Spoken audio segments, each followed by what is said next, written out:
Donc bienvenue à vous, mesdames, messieurs. Je suis heureuse en cette nouvelle année académique d'ouvrir les travaux de la chaire de métaphysique et de philosophie de la connaissance par ce colloque de 2 journées que nous allons donc consacrer à Blaise Pascal, à l'occasion de l'anniversaire des 400 ans de sa naissance. Si j'ai souhaité le faire, c'est pour de multiples raisons, dont la première est bien sûr qu'il eût été inconcevable que le Collège de France ne célébrât pas l'un de ceux qui, dans les sciences comme dans les humanités, aura fait briller, et avec quel éclat, le génie français. Mais c'est aussi la manière pour moi de contrebalancer un peu l'hommage que j'avais rendu à l'occasion de la célébration en novembre 2012 qui marquait le 150e anniversaire de sa célèbre leçon inaugurale au Collège de France et le 120e anniversaire de sa mort, à Ernest Renan, taupier et torpilleur de la raison, né lui aussi en 23, mais 2 siècles plus tard, est souvent considéré, mais peut-être à tort, comme l'anti-Pascal. Alors sans doute les célébrations entourant l'œuvre de Pascal n'ont-elles pas manqué tout au long de l'année, et je ne saurais trop vous recommander, bien sûr, d'en suivre les retransmissions et les actes. La titulaire de la chaire de métaphysique n'a pas la prétention, naturellement, de faire mieux, ni même aussi bien, tant il est vrai qu'elle n'est pas loin s'en faut spécialiste de Pascal.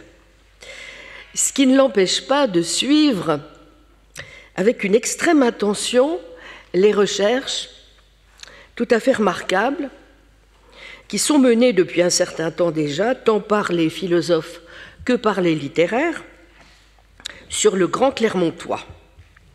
Et c'est dans cet esprit que j'ai souhaité m'entourer de ceux dont je tiens qu'ils représentent le meilleur de ce qui se fait aujourd'hui dans les études et recherches pascaliennes, et à qui je voulais rendre hommage, au premier rang desquels Madame Laurence Plasnet, que je remercie chaleureusement, professeure à l'Université Clermont-Auvergne, directrice du Centre international Blaise Pascal et qui est aussi présidente de la si remarquable Société des Amis de Port-Royal.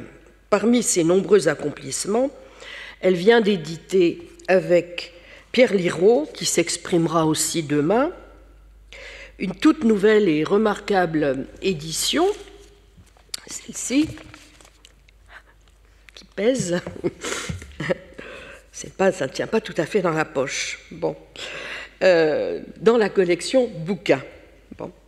Une édition qui ne prétend pas se substituer aux précédentes éditions, notamment aux 4 tomes que voici des œuvres malheureusement restées incomplètes, publiées par le grand Jean Ménard, au fauteuil duquel j'ai eu l'honneur de succéder il y a 6 ans à l'Académie des sciences morales et politiques, et dont nombre de ceux qui vont s'exprimer au cours de ces 2 journées, et notamment demain, ont été les élèves et ou reconnaissent tout ce qu'ils lui doivent. Ni se substituer du reste, elle le confirmera sûrement elle-même, aux éditions des Pensées que l'on doit au grand Philippe Sellier, ou encore à celle des Provinciales de Louis Cogniet, mise à jour par Gérard Ferrérol, qui je crois est là, je profite de l'occasion pour le saluer. Bien, donc je suis tout à fait sûre néanmoins que cette nouvelle édition va constituer un outil tout à fait inestimable pour ceux qui voudraient pouvoir enfin bénéficier de l'état le plus récent de la recherche pascalienne. Aussi suis-je heureuse que ces éminents pascaliens aient accepté mon invitation à s'exprimer au cours de ces 2 journées. Loin du clinquant dont le siècle nous abreuve, qui déverse de la philosophie ou de la littérature à grande louchée, à destination principalement de retraités, de croisiéristes ou de festivaliers qui pourront passer l'été à la plage avec Pascal, entre deux virées à Morgat et au casino de Monaco, en faisant un crochet, si le temps le permet, par les vignobles de Saint-Émilion, je tenais absolument à rendre hommage, par leur entremise, à la recherche académique, dans toute sa réalité, trop souvent invisible, dans toute son humilité et son honnêteté aussi. Un thème cher aux XVIIeistes, n'est-ce pas? Recherche qui, et cela vaut pour les humanités au même titre exactement que pour les sciences, n'a jamais pu se construire autrement que dans la solitude du cabinet, des bibliothèques et de l'échange entre pairs, avant de se sentir assez mûr pour pouvoir communiquer enfin ses résultats à tout un chacun, comme nous avons le luxe inouï de pouvoir le faire ici, au Collège de France. Merci à vous tous donc, mes chers et estimés collègues, de permettre au public fidèle, attentif et curieux du Collège de France, que je tiens aussi à saluer, de bénéficier de votre exceptionnelle érudition et de prendre la mesure de vos vertus tant humaines qu'intellectuelles, qualités qui, il faut le dire, vont presque toujours de pair. Eh bien, aujourd'hui, j'ai souhaité mettre un peu plus l'accent sur les aspects plus directement philosophiques de l'œuvre de Pascal, tout en ayant conscience du caractère artificiel, et cela va sans dire, de ce découpage. Je laisserai donc plutôt la parole ce matin et cet après-midi, après l'exposé de Laurence Plasnet, aux philosophes qui évoqueront tour à tour des questions liées à la nature de la foi chez Pascal ou au statut ontologique dans son œuvre de l'espace et du temps, et nous aborderons ensuite la question de savoir comment Pascal intervient dans la réflexion qui se construit au XVIIe siècle sur les expériences cruciales, l'épreuve par l'absurde, sur des sujets qui continuent de passionner les philosophes des mathématiques, en examinant les jeux de langage que mettent au jour quelques raisonnements pascaliens, mais aussi les théoriciens de la décision, à partir du jeu des parties et du pari pascalien, qui ne cessent d'alimenter les recherches les plus récentes sur la rationalité et le calcul de l'espérance. Ou encore comment on passe de la rationalité en situation d'incertitude à l'irrationalisme volontariste. Toutefois, un rapide coup d'œil au programme de la deuxième journée vous permet de voir à quel point ce découpage, comme je le disais, est somme toute un peu artificiel. Qu'il suffise de reprendre quelques-uns des titres annoncés, la haine de la vérité dans les rapports de l'analyse pascalienne de l'entendement et de la volonté, Pascal au risque de l'anthropologie contemporaine, Pascal, Descartes et les romans d'une pensée, ou Pascal et les défis de l'honnêteté, pour comprendre que de philosophie, les littéraires ne sont pas vraiment non plus économes. L'un des enjeux du colloque sera justement de montrer pourquoi cette partition convenue.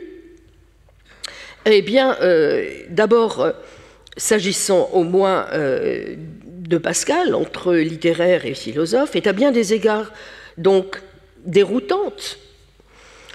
Pourquoi il importe de mieux voir ce qu'elle recouvre au juste, et peut-être bien pour finir de la faire exploser. Une fois encore, il faut se garder d'une image en effet trop sereine ou trop lisse de Pascal. Ce qui me conduit à dire quelques mots rapides sur le titre même donné à notre colloque. Pascal intempestif. Intempestif, mais en quoi, pourquoi? Comme je l'ai dit, le 4e centenaire de sa naissance a été l'occasion de nombreux colloques en France et à l'étranger autour de son œuvre, et chacun de scruter en particulier les éléments qui pouvaient faire de Pascal notre contemporain, de regarder la profondeur de ses analyses sur la psyché, le caractère révolutionnaire de sa pensée en mathématiques, en physique, la fulgurance aussi de ses intuitions sur les relations de l'individu au groupe, sur la justice, sur la coutume, sur la tyrannie, autant de réflexions qui interrogent encore notre monde, invitant même parfois à voir en Pascal une sorte de prophète. Mais la tentation est grande aussi de finir par dresser le portrait d'un Pascal perpétuel, comme on parle du mouvement ou de secrétaire perpétuel, d'un Pascal somme toute presque inactuel et dont la pérennité, l'immortalité, serait infiniment renouvelée et renouvelable. Assurément, comme le rappelle l'art de persuader, les mêmes pensées poussent quelquefois tout autrement dans un autre que dans leur auteur, infertiles dans leur champ naturel, abondantes étant transplantées. Et sans doute vaut-il mieux, comme l'avait justement souligné Gilles Oliveau, dans sa présentation de la livraison de janvier 2011 en 2 volumes des études philosophiques consacrées au Pascal des philosophes, s'agissant de Pascal, sans doute vaut-il mieux préférer le vocabulaire de la transplantation à celui de la réception, plus cérémonieux, plus habituel en histoire de la philosophie, mais moins pascalien et, pour tout dire, moins juste. Car ce dont il s'agit, c'est bien d'essayer de mesurer la fécondité produite par les semences pascaliennes dans d'autres bons esprits en recueillant quelques fruits de la transplantation de ses pensées. Bon, on a donc raison de souligner, comme l'ont montré pas mal de recherches au cours des dernières décennies, qu'il y a en effet une œuvre, peut-être même une philosophie cohérente, interne, originale de Pascal, qui s'est à mains égards émancipé de la vocation apologétique exclusive à laquelle on l'avait souvent un peu réduite jusqu'au début du siècle dernier, et donc simultanément indépendante et des choix théologiques, et étroitement liée dans le même temps aux écrits scientifiques pascaliens. On a raison aussi, et ô combien, nous allons sûrement y revenir beaucoup, d'insister sur la valeur littéraire de l'œuvre, de préciser la nature, la fécondité de son héritage dans la littérature moderne et contemporaine. Il est désormais largement admis aussi que les écrits de Pascal constituent un moment décisif dans l'histoire des idées, comme en témoignent les éclairages féconds qu'écrivains et philosophes ont tirés de ces textes. Nous ne manquerons donc pas, cela va sans dire, d'abonder, bien sûr, nous aussi, en ce sens, mais jusqu'à un certain point seulement. Alors pourquoi? Bien d'abord parce que tout lecteur de Pascal comprend vite qu'il a affaire aussi, et peut-être d'abord, à un être, comme je le disais, qui est tout sauf lisse, ce qui, au fond, n'a tout de même rien d'étonnant. Voilà un homme qui surgit sur fond de fracture du monde clos de la science médiévale, fracture théologique, entre augustinisme et molinisme à l'heure des réformes protestantes et catholiques, fracture politique au moment où s'instaure l'absolutisme, fracture philosophique, je vais donc y revenir, autour de Descartes, mais aussi des soubresauts, le mot est faible, qui agitent la nouvelle science. Fracture esthétique, avec l'apparition de l'écrivain. Donc, réfléchissant les croyances et les savoirs de son temps, sur les juifs, sur l'héliocentrisme par exemple, provocante par sa déconsidération jusqu'à un certain point de la science, en tout cas du scientisme, son appel à une vocation quasiment militante ou laïque, du laïque au sein de l'Église, son apparent anti-humanisme dressé contre la prétention de l'homme à se rendre le centre de lui-même ou à se faire Dieu, l'œuvre de Pascal est elle-même, parce qu'il faut bien appeler son exigence morale, à laquelle la proximité avec les messieurs de Port-Royal ne compte pas pour peu, clivante, et à mains égards, comme en témoigne la virulence des attaques menées dans les provinciales, avec un talent hors pair de parodiste et de polémiste, contre les jésuites et les casuistes, plus problématique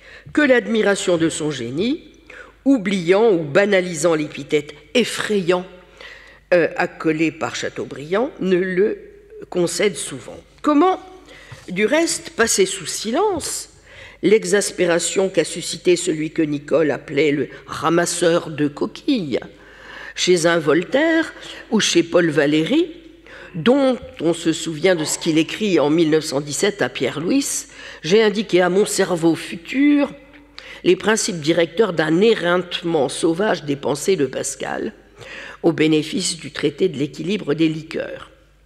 Donc, grands hommes qui refusent l'un comme l'autre les postulats sur lesquels l'œuvre pascalienne est hantée.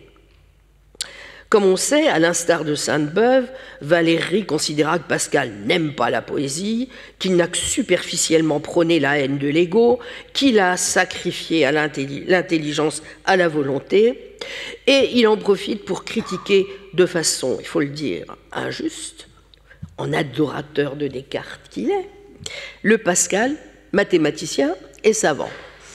Nous ferons toute sa place, et notamment demain, à l'histoire intellectuelle et l'histoire des idées pour mettre en perspective les lectures souvent contrastées qui se font encore aujourd'hui autour de l'œuvre de Pascal, selon qu'on y voit un représentant de l'antimodernisme ou le pire des modernistes, comme le rappelait Antoine Compagnon dans son formidable texte de 2007, « Le funeste Pascal », expression, vous vous souvenez, de Maurras, où il rappelait les fortunes diverses qu'avait connues l'usage de Pascal, notamment chez les écrivains.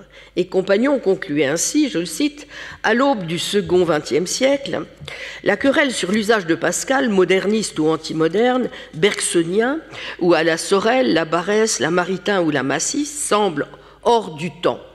Pascal n'est plus un point de fixation du débat intellectuel.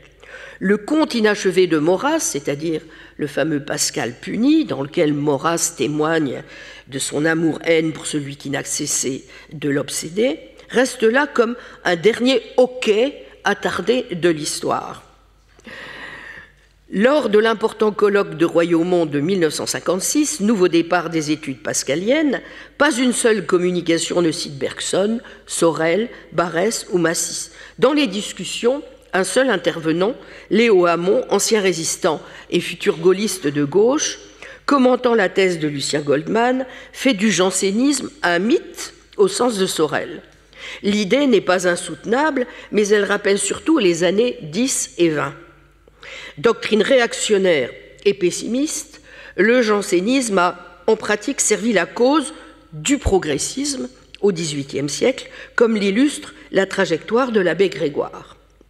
Le jansénisme a fourni le mythe d'un malaise de classe qui a permis l'invention de la liberté moderne, c'est ce qu'avance Léo Hamon, mais la comparaison ne suscite plus aucun débat. Le funeste Pascal, conclut Compagnon, a été oublié. Nous ne sommes plus en 2007, mais en 2023, et tout porte à croire que pour le meilleur ou pour le pire, et qu'il parte ou non sur de nouvelles bases, le débat est tout, me semble-t-il, sauf oublié.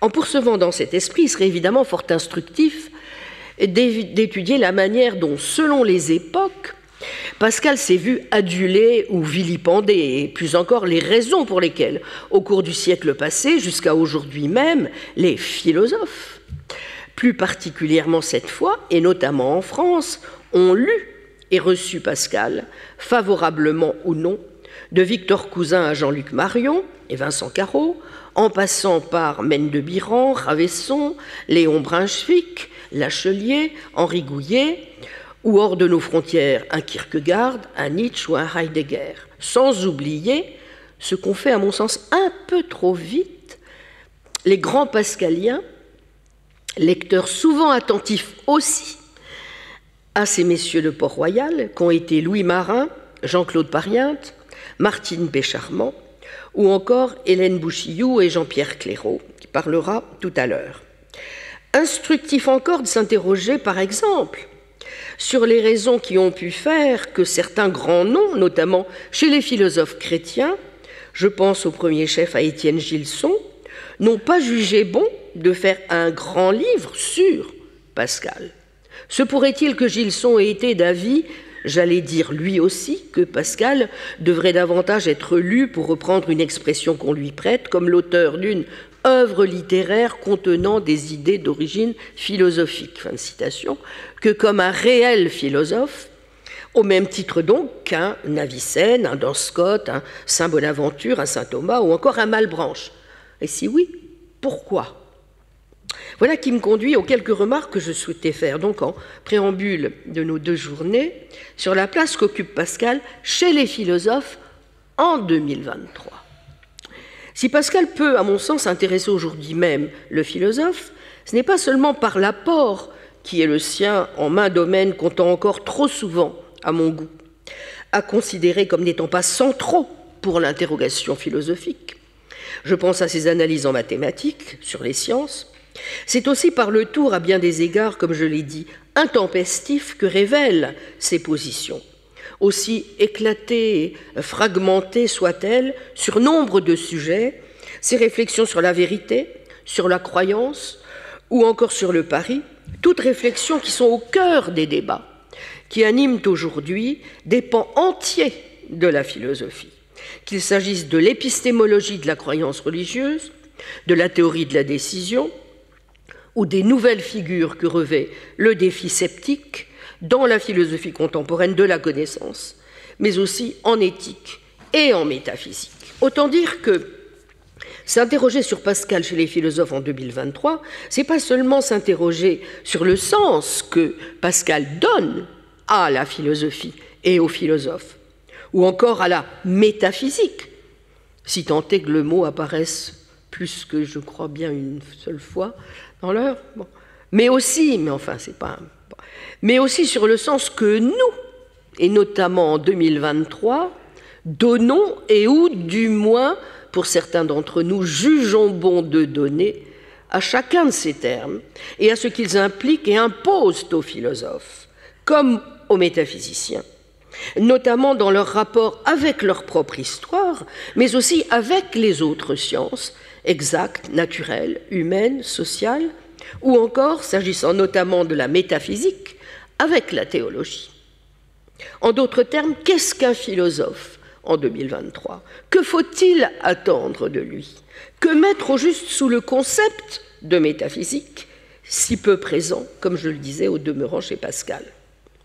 Mais commençons donc par le commencement. Comment les choses se présentent-elles déjà pour Pascal lui-même?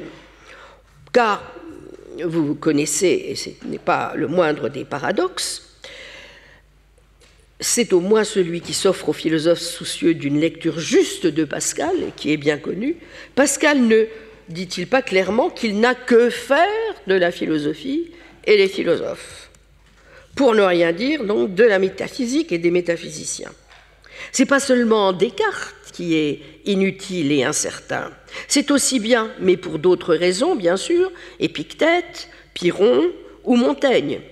De preuves métaphysiques de l'existence de Dieu, thomiste ou cartésienne, on n'a aucun besoin. Jansénius l'a abondamment montré. Dès lors qu'on a la grâce, tout le reste suit. Mais on sait aussi qu'il faut prendre tout cela avec des pincettes, pourquoi et comment. S'agissant d'abord du rejet des philosophes, la réponse est, semble-t-il, assez simple. Pas plus en 2023 qu'en 1723 ou 1823 ou 1923, Pascal ne se serait senti à l'aise auprès de ceux qu'il catégorise sous la rubrique philosophe. Dans la lettre préface, puisque, pardonnez-moi, c'est bien connu, celui qui, loin de vouloir, donc, contrairement à Descartes dans la lettre préface à la traduction française des Principes, s'appliquer à la vraie philosophie, qui n'utilise guère le terme de philosophique au sens qu'il a au XVIIe siècle de philosophie naturelle, c'est-à-dire de physique, qui se considère plus comme un lecteur de philosophes que comme un philosophe, qui, dans l'entretien à un monsieur de Sacy, considérant que la philosophie est le fond de Pascal, a cru de son devoir donc de lui parler des lectures de philosophie dont il s'occupait le plus, croit bon de remercier ce dernier et de lui faire voir admirablement le peu d'utilité que les chrétiens peuvent retirer de ces études philosophiques. Fin de citation.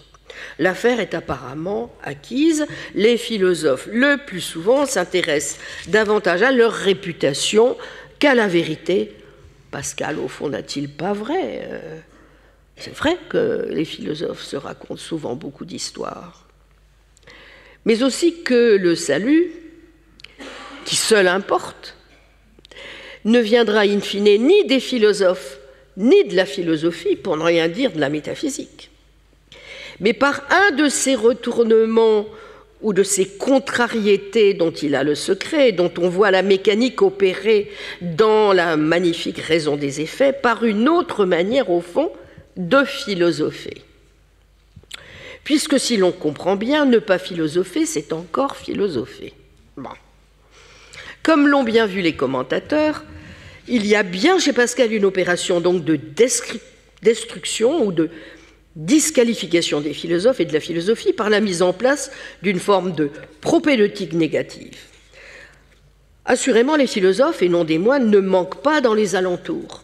Augustin, Descartes, que Pascal a rencontré, bien sûr, qui va représenter le parangon des thèses auxquelles, dans tous les domaines, mathématiques, physique, théologie, ou presque, Pascal va s'opposer, les très cartésiens, messieurs de Port-Royal, Arnaud et Nicole, dont il conviendrait, plus encore que cela n'est fait, de revenir sur ce qu'avait entrepris justement Louis Marin, Bariante ou Martine Pécharmant, de scruter les rapports avec Pascal, et que s'emploient à faire justement les pascaliens qui sont présents ici, autour de la Société des Amis de Port-Royal, c'est-à-dire de vraiment voir comment s'opèrent et que recouvrent exactement les rapports que Pascal entretient sur nombre de points avec eux, qui intéressent donc aussi, en raison des découvertes récentes dans ces domaines, le philosophe contemporain. Par exemple, je pense à la logique, vous voyez, mais aussi à leur compréhension, qui reste in fine et augustinienne et très cartésienne, de l'art de penser, et qui interdit ces messieurs de faire droit comme il le faudrait, et comme l'avaient vu en revanche les scolastiques, modistes aussi bien que terministes, au signe et à la tradition de l'oratio mentalis, et pas seulement du verbum mentis.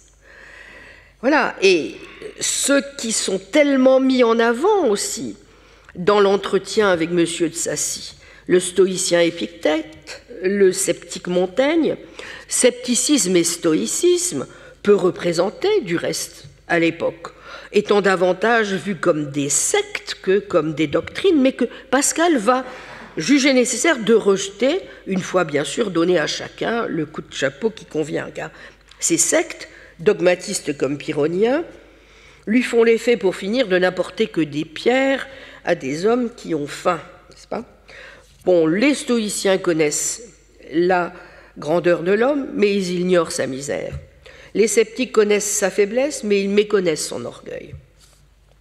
Éclectisme, jeu des contrariétés, tout concourt bien en effet à cette machine de description de la philosophie dans laquelle sont pointés le ridicule des philosophes et les échecs successifs des philosophies. On se souvient de la remarque, le plus grand philosophe du monde sur une planche plus large qu'il ne faut, s'il y a au-dessous un précipice, quoique sa raison le convainque de sa sûreté, son imagination prévaudra. Bref, même ceux qui ont dompté leur passion sont le jouet de leur imagination.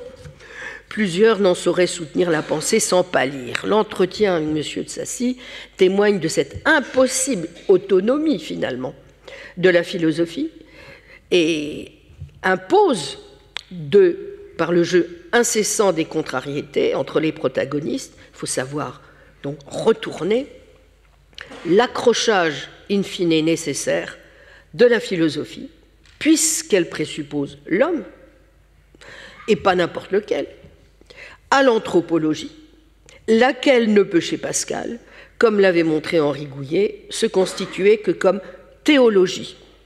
Mais une théologie qui est une science, mais qui est en même temps, qui combine des sciences au pluriel, et qui se trouve tout de même adossée, pour finir, à l'ordre de la charité. Je vous demande pardon, monsieur, dit Pascal à monsieur de Sassy, de m'emporter ainsi devant vous dans la théologie au lieu de demeurer dans la philosophie qui était seul mon sujet, mais il m'y a conduit insensiblement. Donc pour Pascal, comme l'a répété Gouillet, la critique, je cite, la critique des philosophies tient au principe même de la nouvelle apologétique que Pascal se juge capable de promouvoir. Elle n'en est pas un corollaire polémique qu'on pourrait retrancher, mais une implication essentielle.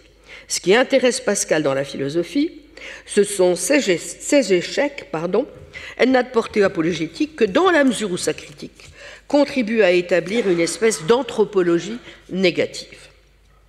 Mais puisqu'en finir avec les philosophes et la philosophie, ce n'est rien d'autre que retrouver une autre manière de philosopher, donc peut-on, au-delà de cette pars destruens, donner malgré tout quelques éléments de ce en quoi pourrait constituer la pars construens par la nouveauté, voire la radicalité même de l'approche, et ce, aujourd'hui même en 2023.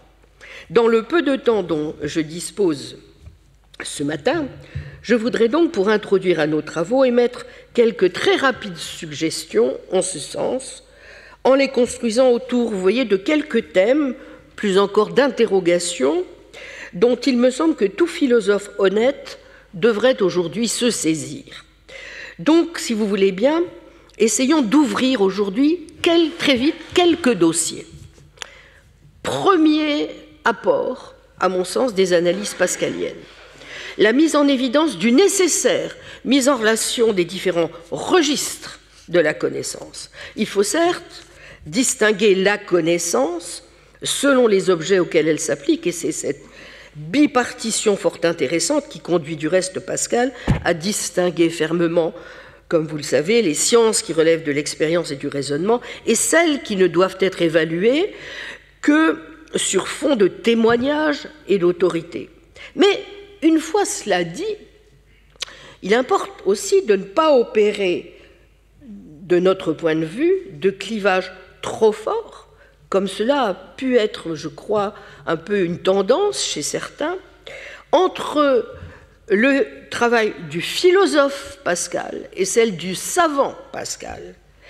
Je crois que c'est parfaitement artificiel de distinguer Pascal scientifique, Pascal mathématicien, Pascal philosophe, ce que confirment du reste les recherches récentes qui établissent chronologiquement que les intérêts pour les sciences n'ont jamais faibli et que ce n'est que par artifice que l'on peut distinguer les registres. En conséquence, même s'il faut clairement distinguer les types de connaissances selon le domaine d'expérience auquel on a affaire, même s'il est impératif, naturellement, de respecter les ordres pour éviter toute confusion dans les évaluations.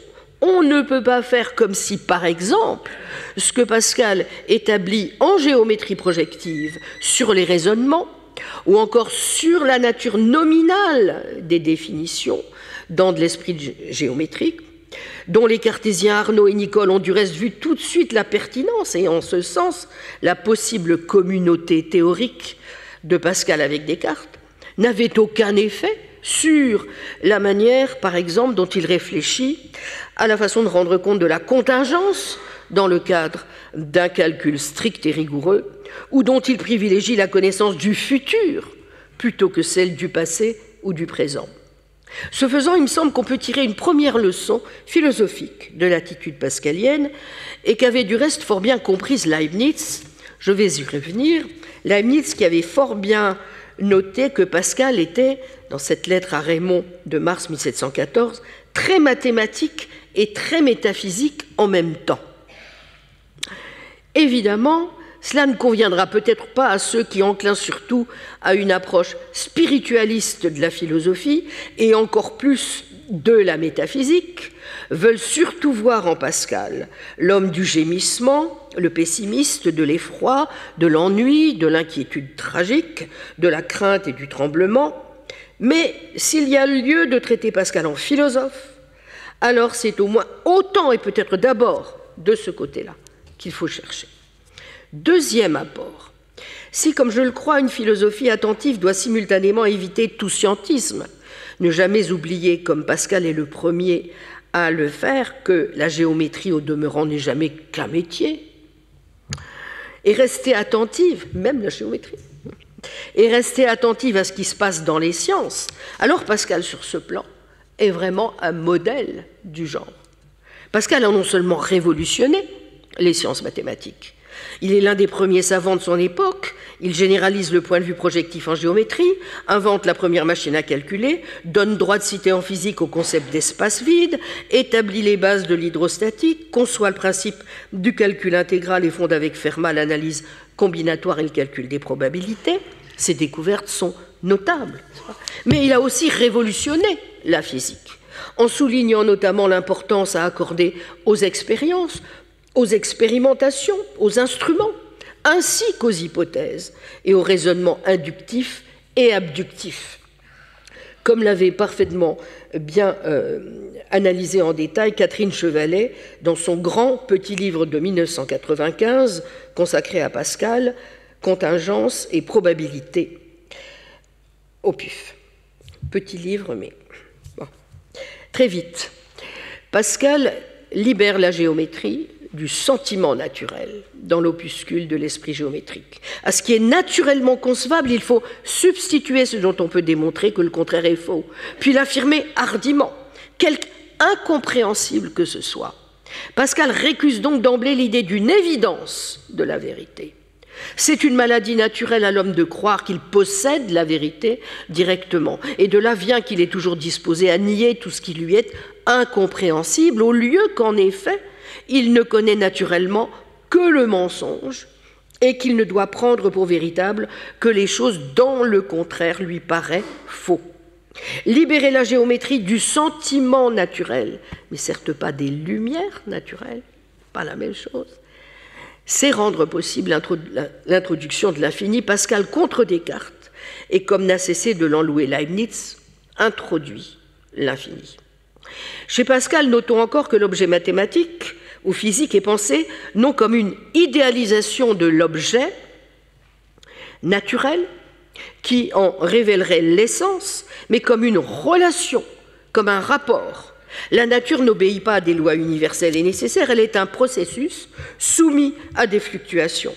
La connaissance est certes un savoir, mais qui n'est ni certain, fût-ce asymptotiquement, ni neutre et indépendant de son objet, mais intrinsèquement incomplet et relatif à ses propres conditions d'énonciation.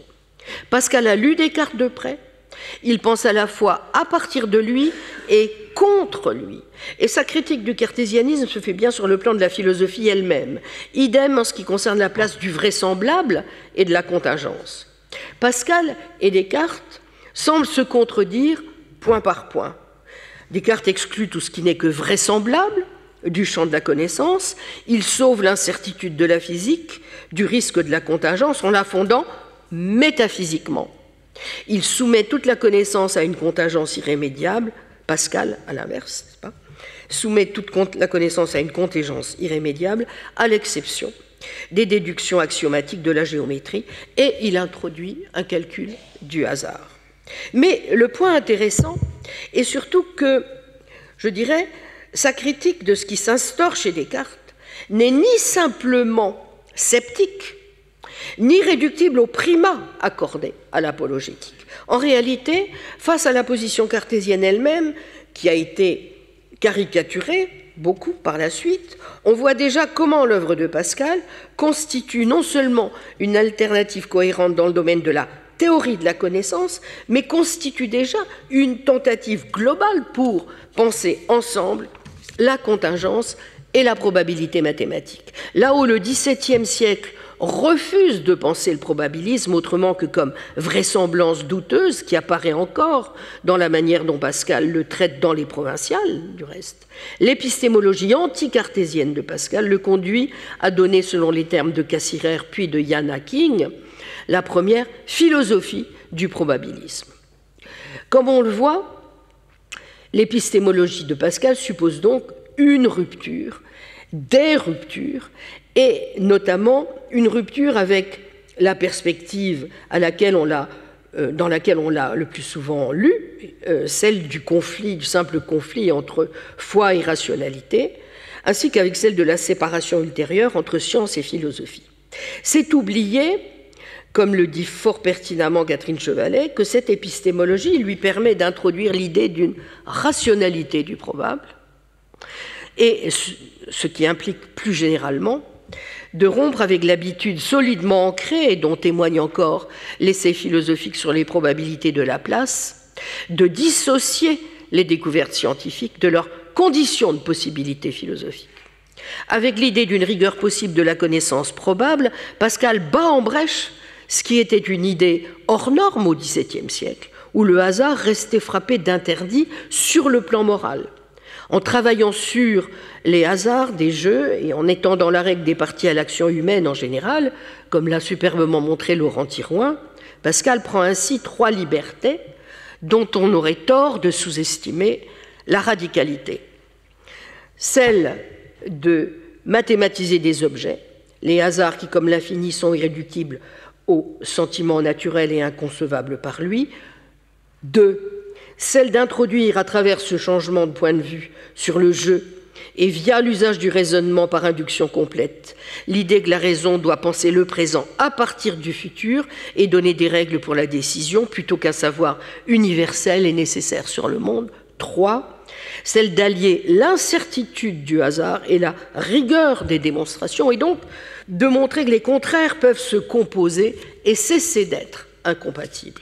Et Pascal ne peut prendre ces 3 libertés que parce qu'il pose comme condition initiale que le savoir est tout entier contingent, un point sur lequel insistera beaucoup aussi au XIXe siècle Émile Boutroux, comme vous le savez, et notamment à partir aussi de sa réflexion sur les lois de la nature.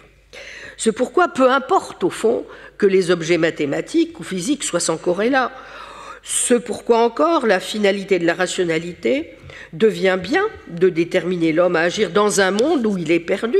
Ce pourquoi enfin, puisque l'homme ne peut atteindre aucune vérité absolue dans le monde où il vit, qu'il faut chercher à multiplier des vérités locales, à varier les énonciations, plutôt qu'à réduire à tout prix la contingence. Or, c'est en s'éloignant ouvertement de la position cartésienne sur les rapports entre objets géométriques et objets connaissables, sur la tâche confiée à la raison de fonder la certitude du savoir et sur le problème de la contingence, exclu in extremis par Descartes, et qu'il nous faudrait évidemment préciser que Pascal se donne toutes ces libertés. Souvenons-nous vite que dans le système cartésien, Dieu est nécessaire au moins à 2 reprises. Il l'est une première fois pour que la physique géométrique soit bien une physique réelle. Il l'est une deuxième fois pour garantir que notre physique est bien la bonne. Autrement dit, Descartes effleure la possibilité d'une contingence totale du savoir, mais il l'évite précisément, quoi ? En ayant recours à la certitude métaphysique.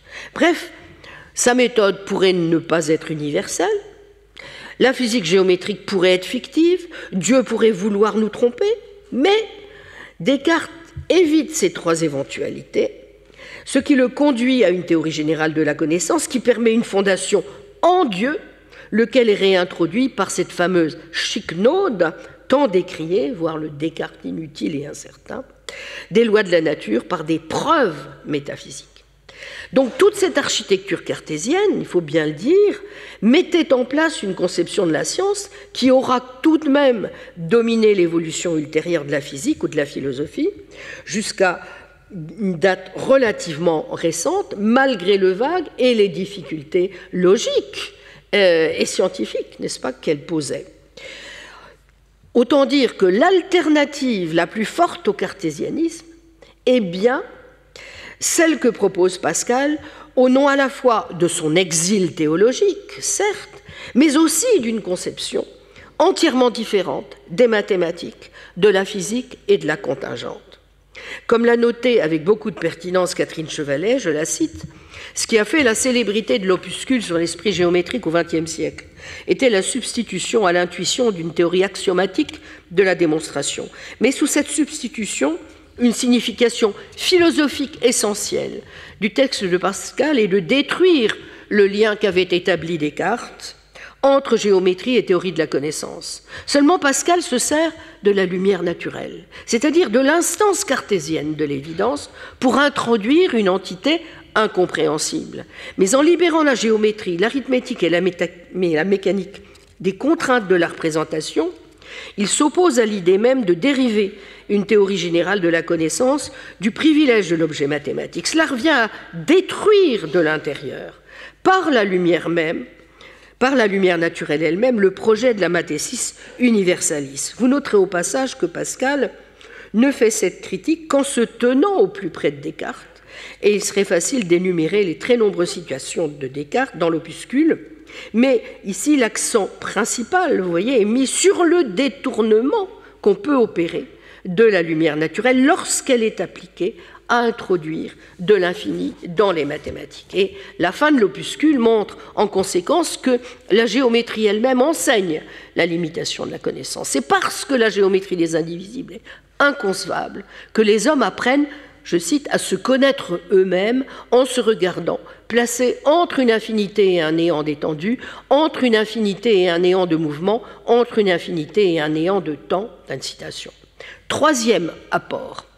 N'en déplaise aux aficionados de Descartes, comme au passage Valéry, Pascal a vu juste sur plusieurs autres points qui touchent au cartésianisme.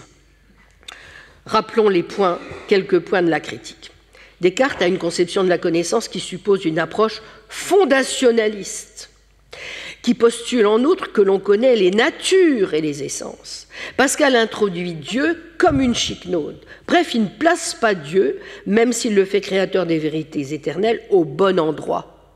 Pascal remet en cause tout cela, en faveur d'une conception dans laquelle l'infini va prendre toute sa place, où le continu va être pensé, et il a raison, comme nécessaire à l'exercice de la pensée.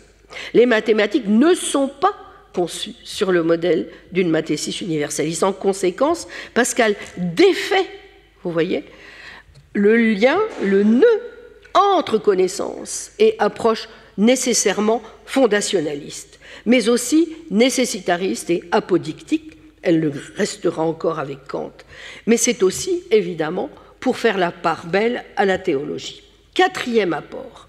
La manière dont Pascal montre comment ni le pyrrhonisme, ni le dogmatisme ne peuvent être suivis jusqu'au bout. Éloge de la médiété, qui n'a rien de tiède, au contraire, position dure à tenir. Mais Pascal le fait avec des techniques infiniment subtiles, en s'appuyant notamment sur la raison des effets, comme je l'ai dit, et sur toute une herméneutique des signes, comme l'a bien vu d'ailleurs Jean Ménard dans un remarquable article, où il montre que toute la sémiotique peircienne, une fois exploitée sur la raison des effets, peut apporter des enrichissements extraordinaires à la mécanique elle-même. L'homme, c'est donc l'homme probable, musilien, si vous voulez, mais la rigueur de l'approche est possible parce qu'elle est réglée par le calcul. Pascal ne conclut pas de tout cela une métaphysique indéterministe. La subtilité des ordres permet, comme le montre la préface au traité du vide, de dire le contraire des anciens sans les contredire. Alors, pour finir, quelques points qui me gênent, quelques points critiques donc après l'hommage rendu à ce que je considère comme des apports tout à fait intéressants et qu'il convient, je crois, aujourd'hui encore de creuser. Qu'est-ce qui empêche, au fond, qu'est-ce qui empêcherait vraiment Pascal d'être rangé du côté des philosophes, voire des métaphysiciens, au même titre, par exemple, qu'un Malebranche ou qu'un Leibniz? Eh bien, je dirais, premièrement, son attitude envers la vérité. Alors, évidemment, c'est tout un programme, n'est-ce pas? Mais qui ne peut, in fine, qu'être abordé que dans les termes de la morale, chez lui, et de l'anthropologie, et d'une anthropologie qui n'est pas n'importe laquelle, post-lapsaire. La vérité, c'est à la fois ce que cherche tout philosophe, mais qu'en même temps, il ne peut jamais atteindre, puisque finalement, que peut-il faire s'il ne peut pas échapper au mensonge? Si on ne peut pas faire la différence entre le vrai et le faux parce qu'on a renoncé à l'adequatio rei et intellectus, on tombe dans une conception complètement déflationniste du vrai. À l'heure où nous avons besoin en 2023 de faits, à l'heure de la post-vérité, cela suffit-il de se réfugier dans un tel renoncement? On ne peut pas donner tort à ceux qui considèrent que Pascal capitule trop vite du côté de l'apologétique.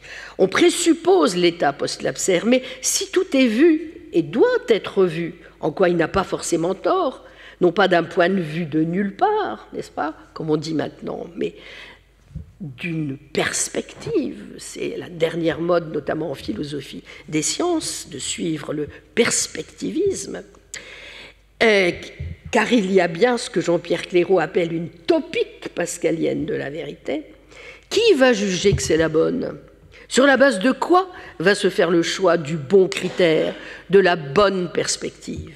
D'où Pascal tient-il que nécessairement nous soyons dans l'état post-lapsaire et qu'il n'y a pas moyen de faire autrement? Deuxièmement, deuxième critique, c'est son refus des preuves métaphysiques de l'existence de Dieu. A-t-il raison? Je ne crois pas. Impuissance de la raison? Oui, mais jusqu'où? De quelle manière? N'avons-nous pas d'autre voie, y compris rationnelle, de croire, y compris en Dieu? Je pense qu'un certain nombre des exposés qui vont suivre vont s'attarder sur ces points.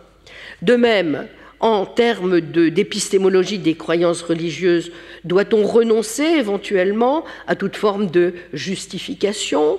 Ne peut-on éventuellement invoquer la méthode inductive, l'inférence à la meilleure explication? Bref, Pascal ne capitule-t-il pas un peu vite? Je crois que nombre de recherches récentes aujourd'hui permettent de comprendre qu'il aurait pu faire peut-être plus et mieux. Troisième petite critique qui touche encore à son perspectivisme. Je crois que, malheureusement, si vous allez trop loin dans le sens d'un perspectivisme intégral, vous ne pouvez pas échapper ni au relativisme, ni au pyrrhonisme. A fortiori, si, comme l'a montré Martine Pécharmant, comme le montre l'entretien avec M. de Sacy, et en construisant sous le nom de Montaigne l'archétype du pur pyrrhonien, Pascal récuse en réalité la dichotomie entre scepticisme pyrrhonien et scepticisme académique. Pour opérer l'hybridation d'une tradition sceptique par l'autre, l'entretien part de l'attribution à Montaigne du principe de l'isosthénie, entendu comme le principe d'un doute qui doute indéfiniment de soi. Le mélange subtil de plusieurs arguments qui, contre l'interprétation qui privilégie d'ailleurs comme unique source les méditations de Descartes, et donc qui recouvre des références à des écrits épistémologiques de Pascal, permet de voir comment on passe, si vous voulez, d'un principe pyrrhonien au principe du doute académique. Et donc, tout est incertain. Et Pascal rapporte l'universalisation du doute chez Montaigne à une série de questions sans réponse quant au pouvoir de connaissance de l'âme humaine, culminant dans le thème académique de l'absence de marque distinctive du vrai et du faux, que l'entretien transpose en une indécidabilité de la vérité ou fausseté des principes mêmes de la connaissance rationnelle. Donc la construction, si vous voulez, de la figure de Montaigne en pur pyrrhonien aboutit à faire de l'auteur de l'Apologie de Raymond Sebon un néo-académicien, mais qui va du même coup étendre au maximum le principe d'incertitude et incarner ainsi, en fait, un scepticisme hyperbolique. Ce qui est, à mon sens, quand on pense aux enjeux que pose aujourd'hui le défi sceptique sous toutes ses formes, quelque chose qui est peut-être une fragilité aussi dans l'approche pascalienne. Bon. Quatrième et avant-dernière critique, je dirais que le problème de Pascal me semble moins le rejet de la philosophie que son rejet radical de toute métaphysique. Alors on peut comprendre que la tradition heideggerienne en ait fait son miel, mais après tout, pourquoi faudrait-il considérer qu'en 2023, ce soit encore le funeste Heidegger qui, en matière de métaphysique, doivent donner le là? Et plus généralement, comme l'avait si bien analysé le regretté Dominique Janicot, que la phénoménologie elle-même soit condamnée à prendre un tournant théologique.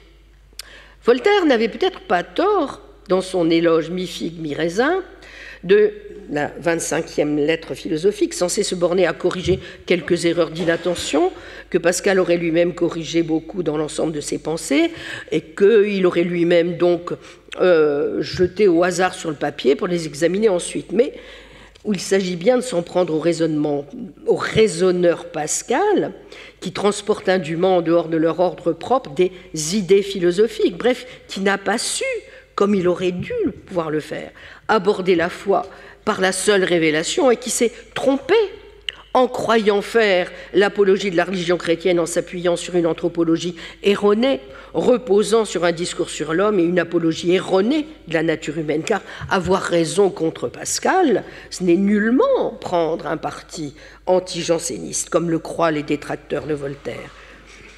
Ce n'est pas opposé à une autorité, une autre autorité contraire, mais rester, quant à la forme même donnée à la critique, dans une relation interhumaine, au fond. Voir en Pascal un homme comme un autre quand il a tort, un homme qui ne peut être que dans l'erreur du moment qu'il déduit ses raisonnements de l'identification de l'essence de l'homme au péché originel. Donc pratiquer d'un esprit humain à un autre la correction du faux par le vrai, étant entendu qu'on a d'autres partis que la vérité, et que le parti n'est pas davantage anti-religieux en général, et que je n'ai nullement attaqué le défenseur de la religion, mais le contredire philosophiquement. Critiquer Pascal, c'est d'abord affirmer, je cite, que ce n'est pas à la métaphysique, dixit Voltaire, de prouver la religion chrétienne, et que, je cite encore, la raison est autant au-dessous de la foi que le fini est au-dessous de l'infini, et c'est ensuite montrer que si métaphysique il doit y avoir, alors il n'y a qu'une voie possible, celle de Locke, qui ne mêle jamais la révélation à une question de philosophie. Les questions de foi ne se décident jamais que par l'écriture. Je suis métaphysicien avec Locke, mais chrétien avec saint Paul. Tel est le dernier mot, vous en souvenez, du préambule des lettres dans les éditions de 1739 à 1746. Traitant la religion comme un système de philosophie, se trompant de métaphysique, au fond, le problème de Pascal, c'est qu'il n'a pas su, comme il aurait dû le faire, aborder la foi par la seule révélation. Il veut prouver la vérité du christianisme à partir de l'opposition entre deux natures dans l'homme, mais c'est essayer de prouver ce qui ne peut pas l'être. Je crois le péché original, dit Voltaire, quand la religion me l'a révélé. Qu'ai-je donc fait autre, sinon que de mettre la Sainte Écriture au-dessus de la raison? Pascal se trompe une deuxième fois quand il s'appuie sur la misère de l'homme. On se souvient de la Pique, les misères de la vie, philosophiquement parlant, ne prouvent pas plus la chute de l'homme que les misères d'un cheval de fiacre ne prouvent que les chevaux étaient tous autrefois gros et gras et ne recevaient jamais de coups de fouet, et que depuis qu'un d'eux s'avisa de manger trop d'avoine, tous ses descendants furent condamnés à traîner des fiacres. Bon. Mais là où le fidéiste Voltaire se trompe, à supposer qu'un fidéiste puisse faire autre chose que se tromper, c'est en suggérant à Pascal de trouver la réponse de ses inquiétudes dans la métaphysique raisonnable de Locke. Car si tel est bien le cas, le genre de métaphysique qu'il faudrait suivre, eh bien, on a alors toutes les chances de tomber rapidement au fond du gouffre sceptique, où n'aura pas manqué d'ailleurs de nous plonger Hume, et duquel Kant aura tant de mal à se sortir, si ce n'est évidemment en se tendant, lui encore, à une position qui se contente de sauver les phénomènes, comme nous exhorte aussi à le faire un Pierre Duhem, et donc en continuant à juger nulle et non avenue une possible connaissance métaphysique des choses elles-mêmes. Voltaire a tort d'ironiser. La métaphysique est possible, y compris comme connaissance, et comme connaissance des essences, comme je m'efforce de le montrer, et c'est aussi la seule manière de se donner une chance de contourner le défi majeur que constitue bien moins que le dogmatisme, le scepticisme. Mais cela suppose, contre Locke, mais donc aussi contre Pascal, d'admettre que la connaissance des natures et des essences est possible, d'expliquer en quoi et pourquoi. Mais ici, c'est Leibniz qui a raison. Et l'on peut comprendre pourquoi il ne cesse de rappeler simultanément sa dette envers celui qui était très mathématique et très métaphysique en même temps, et ses regrets. Car dans sa volonté constante de joindre la morale à la métaphysique, Leibniz ne peut que critiquer le refus pascalien des arguments métaphysiques. Voyez le paragraphe 35 du discours de métaphysique. Puisque le recours aux preuves morales est exigé par la métaphysique elle-même. Le binôme mathématique et métaphysique appliqué à Pascal prend ici tout son sens, car évidemment, pour Leibniz, mathématiques et métaphysique signifient la même chose. Or, cette identité a été permise par la réflexion sur l'infini et par l'usage que Pascal en fait. À la mathématique des quantités évanouissantes, en mathématiques, on doit pouvoir procéder à l'équivalent avec son point, son situs, sa perspective métaphysique, qui est la métaphysique de la monade. Donc les deux infinis pascaliens sont bien des entrées possibles dans un système métaphysique, et évidemment, pense Leibniz, dans le sien, n'est-ce pas? Puisque c'est naturellement le seul dont il pense qu'il vaille une minute de peine. En tout cas, c'est donc la possibilité que Pascal a entrevue de compléter par l'alliance de l'esprit de géométrie et de l'esprit de finesse, et donc sur la base même des concepts pascaliens, puisque c'est le calcul infinitésimal inventé par Pascal qui rend possible une telle alliance. La métaphysique de l'individu reposant strictement sur la mathématique des indiscernables, comme va le rendre manifeste le système leibnizien. D'où la réponse de Leibniz à Raymond: l'union de la métaphysique et des mathématiques fait la perfection de la méthode et des connaissances, et c'est ce qui a porté si long le mérite de Platon. Monsieur Pascal avait compris la nécessité de cette union, mais il n'a pas eu le temps d'en tirer tout le fruit qu'il aurait pu. Toutes les fois que je lis quelque chose de cet auteur, je suis fâchée qu'il ait si peu connu Platon, et j'ai quelque chagrin de le voir, par le défaut de cette connaissance, demeurer souvent en très beau chemin. Fin de citation. Reste à évaluer alors le sort que Pascal réserve à la théologie et à la manière dont il juge naturel que la philosophie et la métaphysique en restent pour finir, pour lui, la servante. Je n'y reviens pas aujourd'hui, car je l'ai longuement fait dans mon étude sur les liens entre principes métaphysiques et principes théologiques, à l'occasion notamment du colloque que nous avions organisé il y a quelques années sur les principes métaphysiques. Mais sur ce plan, j'ai toujours pensé que la métaphysique devait maintenir, à la différence de ce que pense donc Pascal, son autonomie, et par rapport à la science, et par rapport à la théologie, laquelle a du reste aussi autant à gagner des efforts que la métaphysique fait par la raison naturelle envers elle que réciproquement. Sans doute est-ce du reste pourquoi Pascal, d'ordinaire si méfiant envers la capacité de la raison naturelle à parler dignement de Dieu, soutient pourtant, je cite, « Si on soumet tout à la raison, notre religion n'aura rien de mystérieux et de surnaturel. Si on choque les principes de la raison, notre religion sera absurde et ridicule. » Eh bien, je voudrais voir dans ces remarques le soupçon pascalien que si l'on s'engage trop loin dans la voie consistant à dire que l'on a réglé les difficultés liées à la connaissance ou à l'épistémologie, par exemple, de la croyance religieuse, en évacuant des questions comme celle de la vérité ou du contenu de ce que l'on croit, alors on a dangereusement déplacé des problèmes plus qu'on ne les a résolus. Car si l'on pense que les croyances, religieuses ou non, sont de l'ordre de ce que l'on ne doit pas vraiment justifier, mais peut-être au mieux simplement garantir, que les évidences et donc pour finir la vérité ne comptent pas, comment pourra-t-on faire le départ entre les croyances elles-mêmes, puisqu'elles ne seront plus appréhendées fondamentalement que sur le mode de forme de vie? Comment admettre qu'il y en ait qui soient meilleures ou pires ou plus dangereuses que d'autres et appelées à les hiérarchiser? Par quoi l'on mesure à quelles impasses une telle porosité entre métaphysique et théologie conduirait?